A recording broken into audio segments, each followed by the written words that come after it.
पकड़े जाने पर रिश्वत देकर छूट जाए।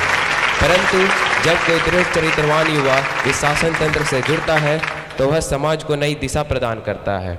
यह मैली गंगा की तरह शासन तंत्र शुद्ध हो जाती है। मुंशी प्रेमचंद द्वारा लिखित कहानी नमक का दरोगा इसी संदर्भ को प्रकट करने वाला है, जो एकांकी के रूप में आपके समझ प्रस्तुत होने जा रहा है। इसके द्वारा बच्चों में ईमानदारी, कर्तव्यनिष्ठा एवं सच्चाई जैसे जीवन मूल्यों को स्थापित किया जा सकता है। आइए इसका जोरदार तालियों के साथ स्वागत कर रहे हैं।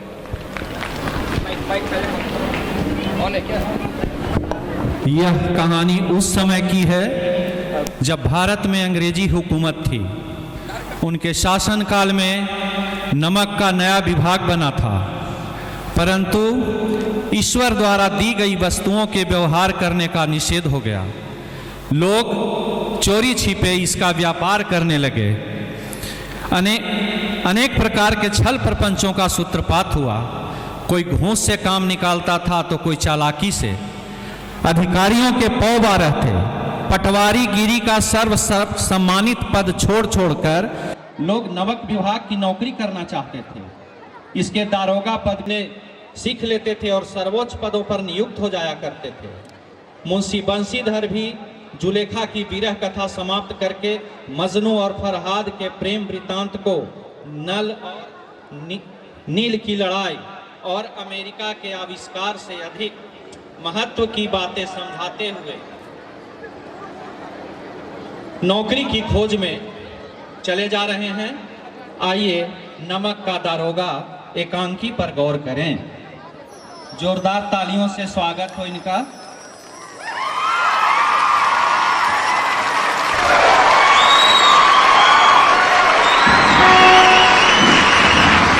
बेटा, घर की दूर जैसा देख रहे हो, ऋण के बोझ से दबे हुए हैं। लड़कियां हैं कि घास फूस की तरह बढ़ती चली जाती है। मैं कगारे पर कब रिच हो रहा हूँ, ना मालूम कब गिर पड़ूं। अब घर के मालिक मुख्तार तुम ही हो। नौकरी में ओहदे की ओर ध्यान मत देना, ये तो पीर का मजार है। निगाह चादर और चढ़ाव पर रखनी चाहिए। कुछ ऐसा काम ढूंढना जिसमें कुछ ऊपरी आय हो। मासिक वेतन तो पूर्ण मासिक का चांद होता है, जो एक दिन दिखाई देता है फिर घटते घटते घटते लुप्त हो जाता है।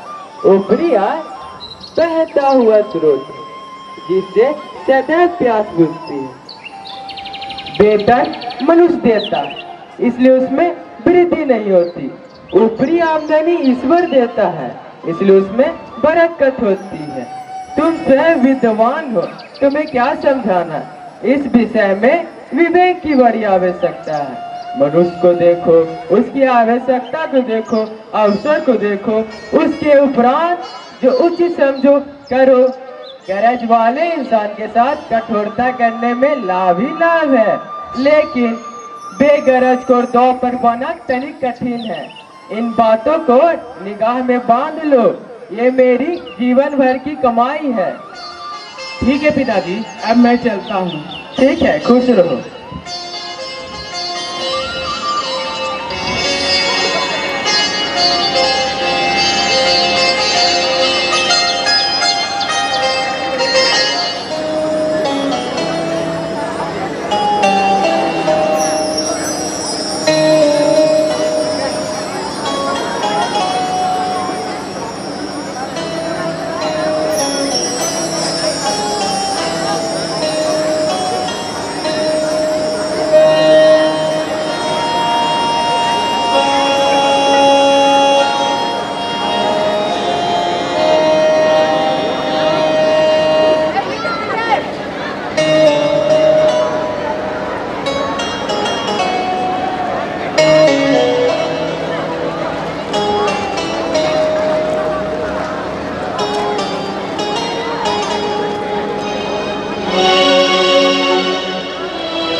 इतनी रात गई गाड़ियां क्यों नदी पार जाती है। अवश्य कुछ न कुछ गोलमाल है, चलकर देखना पड़ेगा।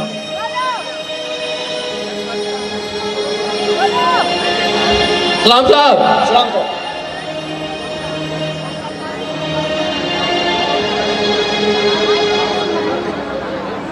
कौन है वहाँ? मैं गाड़ी वाहन हूँ। इधर आओ। जी हजूर, आता हूँ।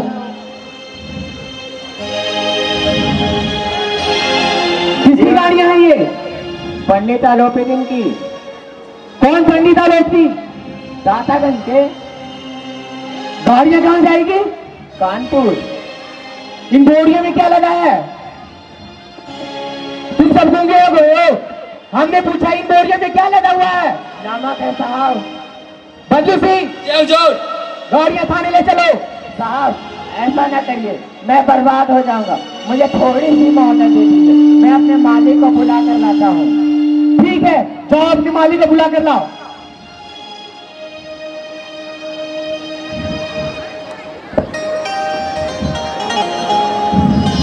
महाराज महाराज महाराज, क्या हुआ? दरोगा ने अपनी गाड़ियाँ रोक ली है। घाट पर खड़े आपको बुलाते हैं। ठीक है, तुम चलो, हम आते हैं। चल कर देखना पड़ेगा क्या मामला है।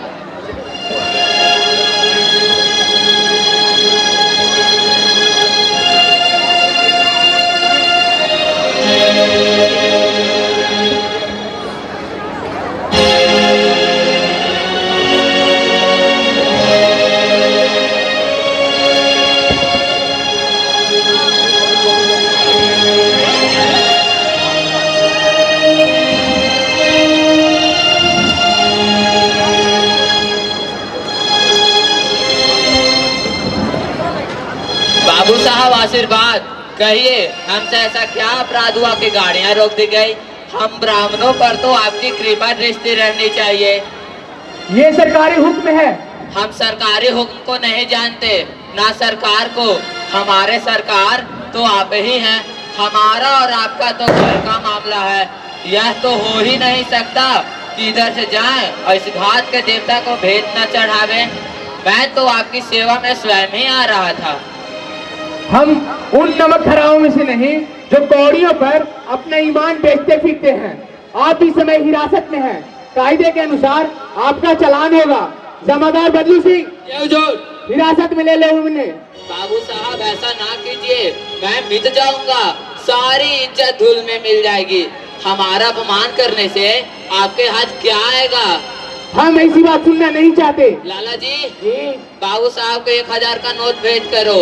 आप इस समय भूखे सीन हो रहे हैं। आप मुझे रिश्वत की लालच दे रहे हैं? 5000? जी नहीं। 15000? बिल्कुल नहीं। 20000? असंभव बात है। अब इससे अधिक मेरा साहस नहीं। आगे आपका अधिकार है। बदलू सिंह, गिरफ्तार कर लो इन्हें। बाबू साहब, ईश्वर के लिए मुझ पर दया कीजिए। मैं 25000 पर निपटारा करने को तैयार हूँ। किसी तरह से संभव नहीं है। 30000 पर? असंभव बात है। क्या 40000 पर भी नहीं? 40000 पर नहीं, 40 लाख पर भी असंभव है। बदलू सिंह, हिरासत में ले लो इन्हें और गाड़ियां भी थाने ले चलो। एक दिन रहेंगे हिरासत में तो सारी हेकड़ी बाहर निकल आएगी।